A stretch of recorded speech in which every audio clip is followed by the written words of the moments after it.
WLBT Law Call. Welcome back to Law Call, where we're answering your legal questions about crime and punishment live this evening.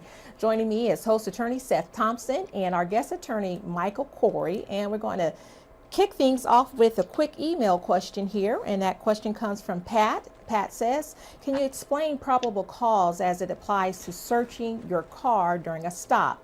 Do cops have to actually see something illegal, or can they just search because they suspect something wrong?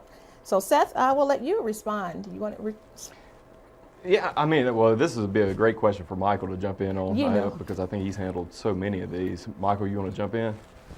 Yeah, it's well, probable cause is it's not a high standard, but you have to have a reasonable basis. The officer has a reasonable basis for believing that there was criminal activity afoot or that there was contraband in the car, and if that's the case, then he can search without a warrant.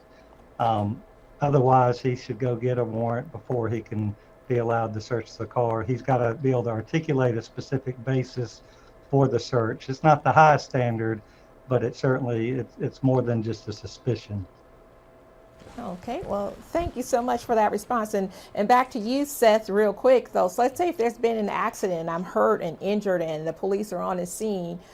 Do they have the right to search the car at that time too, as well, or have you ever had that situation?